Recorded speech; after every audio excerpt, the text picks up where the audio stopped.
मंगल मूर्ति परम पद, पंचधरो नित ध्यान।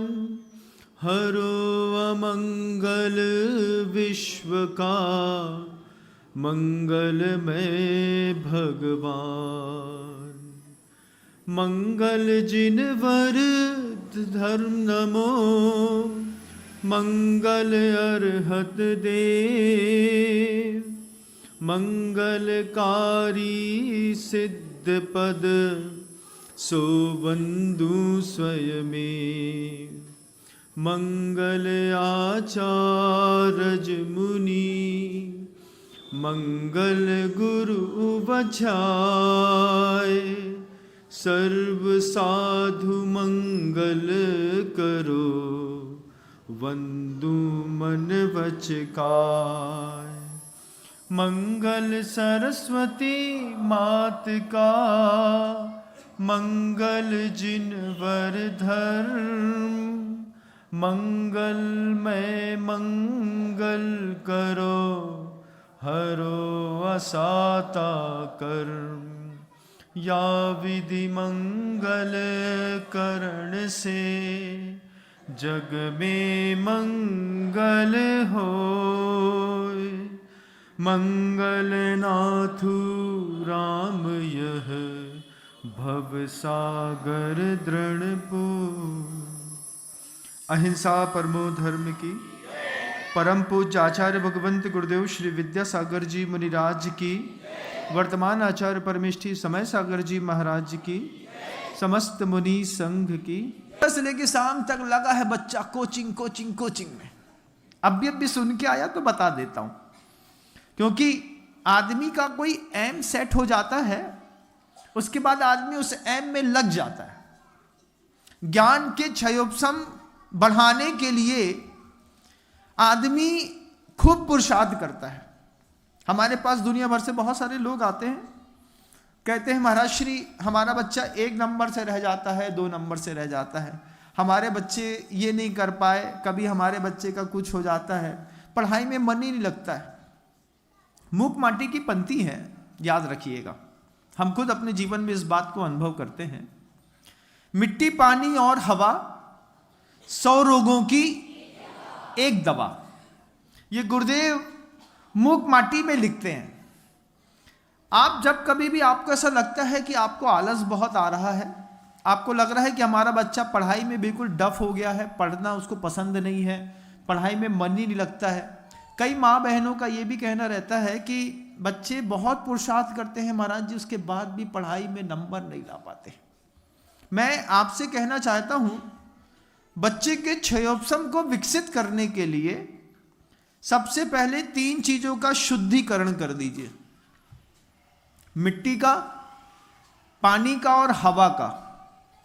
बच्चा जिस कमरे में सोता है, एक बार निश्चित करिए कि वहां पर शुद्ध वायु मिलती है कि नहीं मिलती।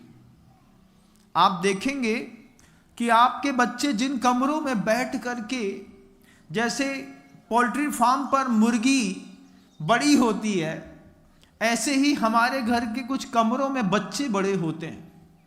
मुर्गियां कैसे बड़ी होती हैं? अच्छी तेज लाइट रख देते हैं, कूलर फैन चला देते हैं और पूरे में दाना डाल देते हैं, पड़ा रहता है। जैसे पोल्ट्री फार्म पे मुर्गियां बड़ी होती हैं, ऐसे हमारे घर में बच्चे।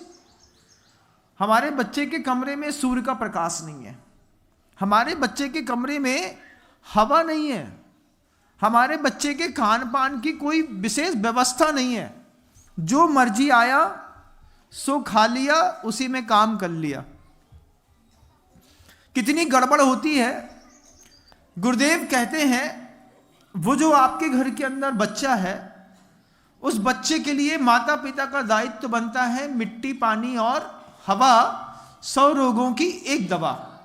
बच्चे कमरे के अंदर, जैसे मुर्गी पोल्ट्री फार्म पर बड़ी होती है, हाई प्रोटीन डाइट मिलती है, खाने को 24 घंटे मिलता है, खाते रहो, लाइट मिलती है, हवा के लिए बॉयलर्स लगे रहते हैं, उसी में जैसे मुर्गियां बड़ी होती हैं, ऐसे ही हमारे कमरों में बच्चे बड़े हो रहे हैं।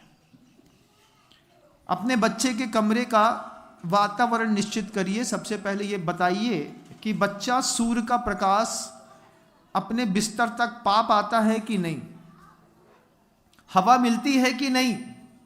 महाराज क्या बताएं, मकान से मकान सटो तो दोनों तरफ से ना लाइट आते है ना हवा आते है। फिर क्या करें, हॉस्टल में डाल दें तो बच्चा ज़्यादा तेज पढ़ेगा। हॉस्टल में और बुरी स्थिति है। हॉस्टल में फुल टाइम ये एलईडी के बल्ब लगे रहते हैं, हाई टेंशन लाइट होती है जो ब्लू कलर की रेज निकलती है। आपके बच्चे के चश्मे बहुत मोटे होते चले गए, -4, 5 जाता था, अब +6, +7 से लेकर के +23 तक जाने लगा। छोटी सी उम्र का बच्चा इस एलईडी बल्ब में पढ़ने लगा। आप भूल गए कि ट्यूबलाइट में और एलईडी बल्ब में बहुत अंतर होता है। जबकि बच्चे के कमरे में ट्यूबलाइट होनी चाहिए, ना कि एलईडी का बल्ब होना चाहिए। एलईडी के बल्ब की हाई फ्रिक्वेंसी रेंज जो होती हैं, बच्चे का माइंड, बच्चे की आंखें, दोनों रेटिना को डिस्टर्ब कर देती हैं। दुनिया में जब से एलईडी बल्ब आया है तब से चश्मे का व्यवहार 1400 अरब रुपए का हो गया। हमको पता ही नहीं है। हर तीसरा आदमी चश्मा लगाता है, देख लीजिएगा, कोई इससे बचा नहीं है। लेकिन गुरुदेव कहते हैं मिट्टी, पानी और हवा 100 रोगों की एक दवा। वो एक दवा क्या है, निश्चित करिए। आपका बच्चा अगर 2 नंबर, 3 नंबर, 4 नंबर से रुक जाता है, बच्चा आलसी है, बच्चा पढ़ नहीं पाता है, माता पिता इतना निश्चित कर दें कि बच्चे के कमरे में सूर्य का प्रकाश और हवा दोनों मिलेगी। अगर नहीं है तो बच्चे का कमरा छत में बना दो, 3 तरफ से उसकी खिड़कियां खोल दो, 3 तरफ से उसको सूर्य का प्रकाश आने दो। आपके बच्चे हाई जंप मारेंगे, हाई जंप। लेकिन आपने कमरे के बगल से जहां पर 24 आवर्स एसी चलता हो, उसी हवा का बार बार शुद्धिकरण करना पड़ता हो। सोचो कोई कमरे में किसी ने अपान वायु छोड़ी और उनके यहाँ एसी चल रहा था, उसने एयर सोकर से पूरी सोखी, उसी को प्यूरिफिकेशन किया और वहीं पे ठंडी करके फिर डाल दी। 24 घंटे का ऐसे वातावरण में आपके बच्चे नहीं रहते हैं महाराज। तो मुर्गी के बच्चे बड़े करने में और इंसान के बच्चे बड़े करने में अंतर होता है, लेकिन अब वो अंतर भूल गए। घर की स्थितियां पोल्ट्री फार्म से गई बीती हो गई। हमारी जवाबदारी थी हवा बदलने की, हमारी जवाबदारी थी पानी बदलने की। पानी शुद्ध मिलता, बरसात का मिलता, कुएं का मिलता, लेकिन बिस्लरी का मिलता है। वे बच्चे छोटे छोटे से 200 ग्राम की बिस्लरी को स्टैंडर्ड समझते हैं, 100% जिसमें हाइड्रोजन को प्यूरिफिकेशन करके डाल दिया है, पूरे मिनरल्स उसके अलग कर दिए हैं। ऐसे बच्चों की जब ये बार बार बॉटल का पानी पीते हैं, आपको आश्चर्य होगा, न्यूरोसेंस की जितनी भी सेंस होती हैं, छोटी छोटी कोशिकाएं रहती हैं जो मस्तिष्क में जाती हैं, ये पानी पीने से सड़ जाती हैं। क्योंकि पूरा का पूरा ऑक्सीनाइज पानी जो रहता है वो आपकी न्यूरोसेंस को ऐसा दबा देता है कि आप अपने कभी महसूस करिएगा, कमरे के अंदर जाते हैं 5 मिनट बाद नींद आने लगती है। ऐसा महसूस करते हैं कि नहीं मुझे नहीं पता, लेकिन सबसे पहली स्थिति बनती है कि बच्चा जल्दी सो जाए और जल्दी उठ जाए। सुबह सुबह खुली हवा मिले, सूर्य का प्रकाश मिले, एक भी बच्चा फेल नहीं होगा। हम खुद चिंतन करते हैं, कई बार ऐसा होता है कि मेरी नींद गहरी लग जाती है। जब गहरी नींद लग जाती है, उठता हूं, उठ करके कुछ सोचने समझने के लिए मन तैयार नहीं होता, तब इस बात को तुरंत महसूस करता हूं कि हवा बिल्कुल रुक गई है, जिसके कारण मस्तिष्क काम नहीं कर रहा, तो बेहोशी छाती है। फिर सो जाते हैं, फिर सो जाते हैं, फिर सो जाते हैं, लेकिन उठ करके उपयोग को व्यवस्थित नहीं कर पाते। हवा बदलिए, बच्चों का पानी बदलिए, बच्चों की मिट्टी बदलिए। मिट्टी का मतलब क्या है महाराज? मिट्टी का मतलब मिट्टी से उपजने वाली चीजों की भी सुरक्षा निश्चित करिए। मिट्टी का मतलब मिट्टी नहीं है, मिट्टी से उत्पन्न हुई कौन सी चीजें हैं जिसका आप उपयोग करते हैं। भोजन सर्वाधिक, वस्त्र। इन वस्त्र और भोजन में कभी देखिएगा कि जिन वस्त्रों को आप पहनते हैं वो मिट्टी से बने हैं कि प्लास्टिक से बने, मतलब सूत से बने हैं कि प्लास्टिक से। महाराज टेरिकॉट मिक्स होता है। आजकल पूरा फाइबर का जो जमाना है, जितने भी बोतलें आपकी रोड में फेंकी होती हैं, आपको आश्चर्य होगा कि इस बाटलों से थ्रेड बनाया जाता है। थ्रेड मतलब धागा। इन बाटलों से धागा बनाया जाता है और उस धागे से कपड़ा बना दिया जाता है। और ये जो आप अपने बाजारों में जाकर के वो मित्रा से और कौन से अमेजोन से और ऐप हैं आप लोगों के, उससे जो आप कपड़े खरीदते हैं ना, बहुत सस्ते वाले, बहुत अच्छा सूट था 350 रुपए में मिल गया, 400 में मिल गया, अच्छा लग रहा है। हम इस बात से बिल्कुल अननोन है कि जो किसी व्यक्ति ने नाली में प्लास्टिक की बोतल फेंकी थी, उस प्लास्टिक की बोतल को फोड़ करके, तोड़ करके, उसका प्लास्टिक का कवरिंग हटा करके, आजकल तो गूगल में सब कुछ अवेलेबल होता है, आप देखेंगे तो आपको दिख जाएगा। फिर आपको पता चलेगा कि आपके उस प्लास्टिक की बोतल को कट करके, पेस्ट करके वर्जिन का दाना बना लिया जाता है और दाने से फिर थ्रेड बना लिए जाते हैं। और थ्रेड से पूरा जो धागा बिल्कुल पतला बनता है, उसको प्रॉपर कलरिंग करके और आपके कॉटन के साथ मिक्स करके, जब कभी भी कोई भी सलवार सूट माँ बहनें खरीदें, पुरुष वर्ग कोई शर्ट खरीदें, निश्चित करें कि कितने % पॉपलिन या टेरिकॉट्स मिला हुआ है। अगर आपको लगता है कि आपका कपड़ा जो है 65% पॉपलिन या टेरिकॉट से प्लस 28%, 30% कॉटन से मिक्स होकर के बना है, ये वस्त्र पहनने पर भी क्षयोपशम खत्म होता है। लगता है कि शरीर अलग चीज है और दिमाग अलग चीज है, लेकिन आचार्य कहते हैं कि दिमाग को व्यवस्थित रखने के लिए इन सब चीजों की आवश्यकता पड़ती है। गुरुदेव की बहुत दूरदृष्टि थी, तब गुरुदेव ने अपनी दूरदृष्टि का परिणाम पिछले 10 सालों से लगातार वो हथकरघे के लिए बार बार लोगों को प्रेरणा देते रहे। हथकरघे की खासियत, जो भी हथकरघा का केंद्र गुरुदेव के आदेश उपदेश से संचालित हुआ, 100% कॉटन के कपड़े मिले। 100% कॉटन के कपड़े के एक बार आप ट्राई करके देखिएगा कि जो 4th क्लास का बच्चा है, जिसको आप अभी गिव अप कर रहे हैं, ऊपर उठाने का प्रयास कर रहे हैं, जिसके लिए आप बहुत अच्छा एनर्जी और बहुत ज़्यादा आप सिस्टमेटिक दिमाग देते हैं, ध्यान देते हैं, पैसा खर्चा करते हैं, कितनी गजब का काम होता अगर इसकी मिट्टी बदल दी होती, हवा बदल दी होती, पानी बदल दिया होता। मिट्टी बदल देने पर सबसे पहले वस्त्र बदल दिए होते। वस्त्र बदल देने पर अगर कॉटन के वस्त्र पहन करके बच्चे पढ़ाई करते हैं, या रेगुलर थोड़ा सा नियम देके देखो बच्चों को कि 10th क्लास तक सिर्फ प्योर कॉटन के कपड़े पहनेंगे, 10th क्लास तक अपना रिजल्ट ऑटोमेटिकली आप देखिएगा कितना स्पीडली ग्रो करता है। अगर आपको ऐसा लगता है तो 12th क्लास तक, क्योंकि बच्चे वो कपड़े जो हैं ऑक्सीजन एब्जॉर्ब भी करते हैं, टचिंग भी अच्छा देते हैं। इन सब चीज़ों से अननोन होकर के हम 300 रुपए के सलवार सूट पे फंस करके अपनी जिंदगी बहुत नीचे ले जाने का प्रयास करते हैं, जबकि कोशिश होनी चाहिए कि 100% कॉटन, उसमें भी अगर गुरुदेव के प्रकल्पों का कोई वस्त्र मिल गया तो भी हमारे लिए, हमारे बच्चे के लिए सौभाग्य की बात है।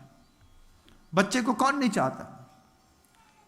5 साल, 4 साल, 3 साल मेहनत करने के बाद, 9 महीने पेट में रखने के बाद जिसको हाथ में, आंख में देखा है, उसके लिए माता पिता क्या नहीं करते, लेकिन ये नहीं करते जो करना चाहिए। आचार्य जी ने एक बार बहुत अच्छी बात कही थी। गुरुदेव तो हमेशा अच्छा ही कहते हैं। गुरुदेव कहते हैं, संबंध, समय और संपत्ति। कागज पेन हो तो लिख लेना, नहीं तो याद कर लेना। 3 चीजें, संबंध, समय और संपत्ति पर कीमत नहीं लिखी होती। जब ये निकल जाते हैं तब इनकी कीमत पता चलती है। फिर से बोलो, संबंध, समय और संपत्ति पर कीमत नहीं लिखी होती।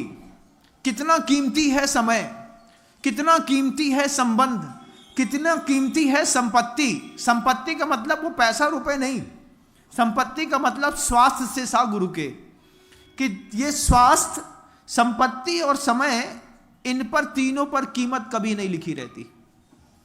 जब ये निकल जाते हैं हाथ से, तब इनकी कीमत हर इंसान को पता चलती है। इसमें श्लेष भी है। श्लेष क्या है? समय निकल जाने पर समय की कीमत पता चलती है। अच्छा है, समय पर समय की कीमत समय से समझ लो। समय निकल जाने पर समय की कीमत पता चलती है। ज्ञान जिस समय पर अर्जित किया जाता है, उस समय उपयोग की दशा है भोग पे। अभी क्या चाहिए? पढ़ाई के टाइम पे रील्स खोल ली, इंस्टाग्राम चला लिया, नेट चालू कर लिया, वाईफाई लगा लिया। अब कहां से समझ में आएगा वो ज्ञान? कैसे आएगा? और फिर बाद में क्या बोलते हैं? माता पिता बेचारे इतने भोले, महाराज इसके आशीर्वाद दे दो, हमारी मोड़ी हर बार 3 नंबर से रह जाती। हमने कहीं 3 नंबर से नहीं रह जाए, बस 1.5 घंटा रील्स देखा थे, उनके मना करो, बस जोन दिना से रील्स देख वो बंद कर दे, कि 3 नंबर 30 नंबर में बदल जाए।